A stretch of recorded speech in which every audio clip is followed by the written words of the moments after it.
আসসালামু আলাইকুম, স্বাগতম সকলকে লজিক্যাল ম্যাথস ওয়ার্ল্ডে। আমি শাকিল আছি তোমাদের সাথে। তো আশা করি সকলে ভালো আছো। তো দেখো, এই পর্বে আমরা তোমাদের অনুশীলনের যে 4 নাম্বার ম্যাথটা আছে এই ম্যাথটা আমরা সমাধান করব। তো দেখো, 4 নাম্বার ম্যাথটা আমাদের বলেছে যে এখানে 3টি বিন্দুর স্থানাঙ্ক দেওয়া আছে। এ একটা বিন্দু যার স্থানাঙ্ক 1, -1, বি t, 2 এবং সি t², t+3। বিন্দু 3টি সমরেখ হলে টি এর সম্ভাব্য মান নির্ণয় করো। তাহলে দেখো, এখানে যে মেন ক্লুটা সেটা হচ্ছে সমরেখ। আমরা কিন্তু এর পূর্ববর্তী অঙ্কটা করেছিলাম যে সমরেখ হলে কি হতে হবে, এই যে এখানে বিন্দুগুলো আছে এই বিন্দুগুলোর ঢাল যদি সমান হয়, জোট বিন্দুগুলোর ঢাল যদি সমান হয় তাহলে কিন্তু কি হবে, বিন্দু 3টি সমরেখ হবে। তো দেখো, অঙ্কটা শুরু করছি। সমাধান।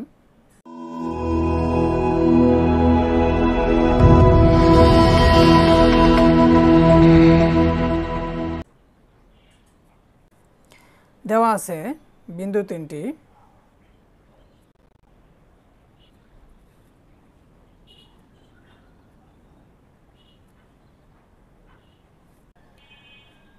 A1, -1, B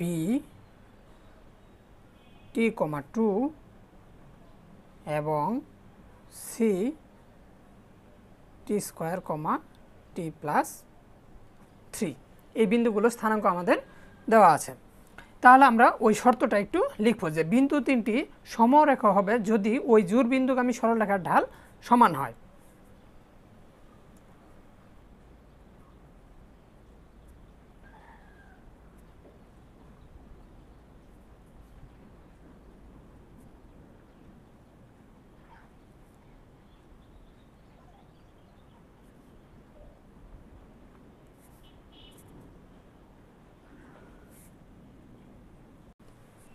ওকে, তাহলে ঢাল সমান হয়। তাহলে আমরা লিখব যে এবি বিন্দুগামী সরলরেখার ঢাল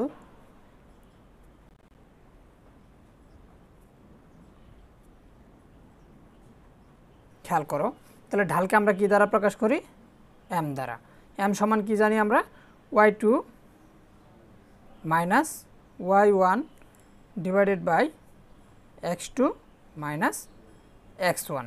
আর আমি তোমাদেরকে বলে দিয়েছিলাম যে দেখো, এখানে যেহেতু এ প্রথম, তার মানে এর স্থানাঙ্ক হবে x1 y1, যেহেতু বি লাস্টে আছে এর স্থানাঙ্ক হবে x2 y2। তাহলে এখানে y2-র মান কত হবে বলো তো, y2-র মান হচ্ছে কত, 2, মাইনাস y1-এর মান হচ্ছে -1 ডিভাইডেড বাই x2।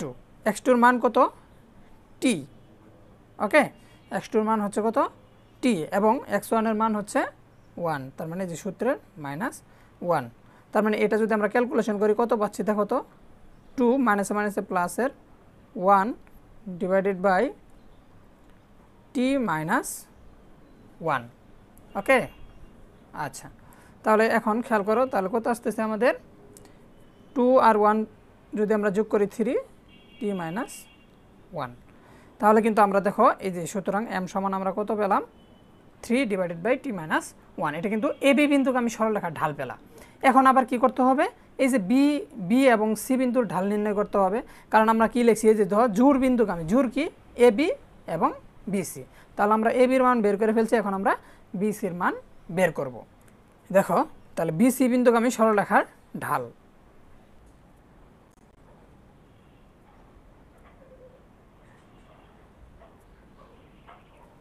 খেয়াল করো, এক্ষেত্রেও m = তাহলে আমরা সূত্র লিখব y2 - y1 divided by x2 - x1। আমরা তো এটা জানি, ঢাল নির্ণয়ের দুইটি নির্দিষ্ট বিন্দু দেওয়া থাকলে।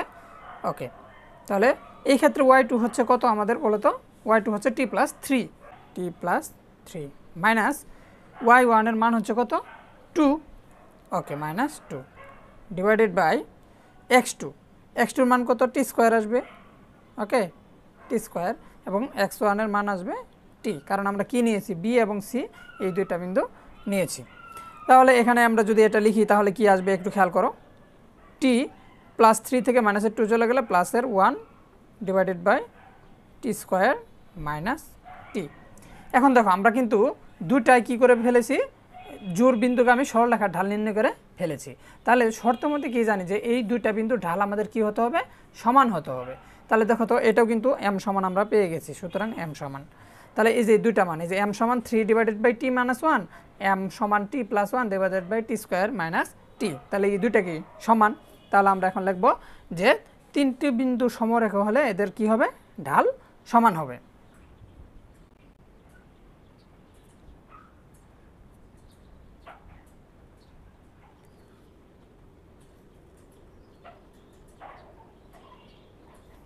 এদের ঢাল সমান হবে।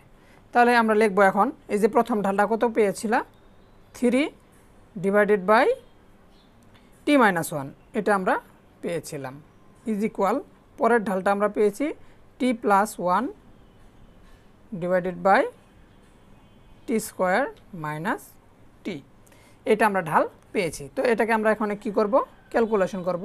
খেয়াল করো, আর গুণ করো, 3 সাথে যদি তুমি এটা গুণ করো, দেখো 3 into T square minus T is equal, এটা যদি গুণ করো দেখো a plus B into A minus B, তাহলে আমরা লিখতে পারি কি,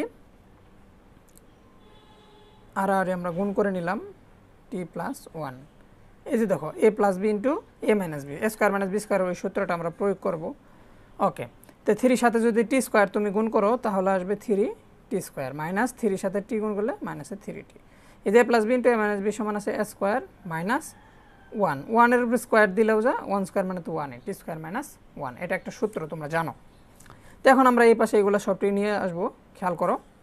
তাহলে আমাদের আসতেছে দেখো 3t স্কোয়ার মাইনাস 3t মাইনাসের টি স্কোয়ার প্লাসের 1 ইজ ইকুয়াল 0। তাহলে বা দেখো প্লাসের 3t স্কোয়ার থেকে মাইনাসের 1t স্কোয়ার যদি চলে যায় তাহলে থাকবে 2t square. Okay, minus 3t plus 1 is equal 0। তো এখন আমরা এটাকে কি করব, মিডিল টার্ম করব। মিডিল টার্ম তোমরা অবশ্যই জানো, প্রথম পদ এবং শেষ পদ চিহ্ন সহ গুণ করবা, যদি গুণ করো তাহলে আছে প্লাসের 2t স্কোয়ার। তাহলে এখন আমরা এটাকে কিভাবে লিখতে পারি, খেয়াল করো তো, যে 2t square minus 2t minus T plus 1 is equal 0, কারণ দেখো মাইনাস 2t এবং মাইনাসের টি যদি যোগ করো তাহলে আসবে মাইনাসের 3t, এবং তুমি যদি গুণ করো তাহলে মাইনাসে মাইনাসে প্লাস 2t এবং টি গুণ করলে আসবে 2t স্কোয়ার, তার মানে আমার মিডিল টার্মটা ঠিক হয়েছে। ওকে, এখন আমি এটা এখানে কমন নিব, 2t যদি আমি কমন নেই তাহলে থাকবে t মাইনাস 1, এখানে যদি তুমি মাইনাস 1 কমন নাও তাহলে থাকবে t মাইনাস 1 ইজ ইকুয়াল 0। ওকে, বা তাহলে দেখো t মাইনাস 1 তুমি কমন নাও তাহলে কি থাকবে 2t minus 1 is equal 0।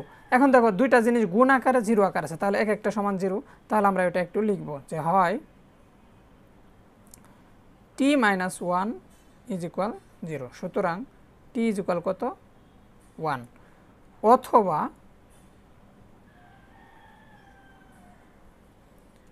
Two T minus 1 is equal 0। Okay, তাহলে 2t সমান 1, সুতরাং এক্ষেত্রে আমি t সমান পাচ্ছি কত 1 ডিভাইডেড বাই 2, তার মানে আমরা কত পেলাম, হাফ। তো আমাদের প্রশ্নে কিন্তু বলেছিল যে t এর সম্ভাব্য মানগুলো বের করো, তাহলে কিন্তু এই যে দেখো আমি কিন্তু t এর দুইটা মান পেয়ে গেলাম, কত 1, হাফ। তাহলে এই কথাটা আমরা এখন লিখে দেব, সুতরাং নির্ণয় মান t ইজ ইকুয়াল 1, হাফ, তাহলে এটাই কিন্তু আমাদের অ্যান্সার। ওকে, তো এখানে জাস্ট আমরা যে বিষয়টা ফলো করেছি সেটা হচ্ছে যে আমি বলছিলাম যে বিন্দু তিনটি যদি সমরেখা হয়, সমরেখা হলে আমরা কি করি, ওই যে জোড় বিন্দুকে আমরা ঢাল বের করি, এই যে এ বি বিন্দুর ঢাল বের করেছ এবং বিসি বিন্দুর ঢাল বের করেছ, তাহলে আমরা এখানে আবার লিখেছি যে বিন্দুগুলো যদি সমরেখা হয় তাহলে এদের ঢাল সমান হবে, তাহলে এই যে এটা সমান লিখেছ, পরে এটা তো ক্যালকুলেশন করলাম, এই যে 3 মান হাফ, তাহলে এটা কিন্তু অ্যান্সার।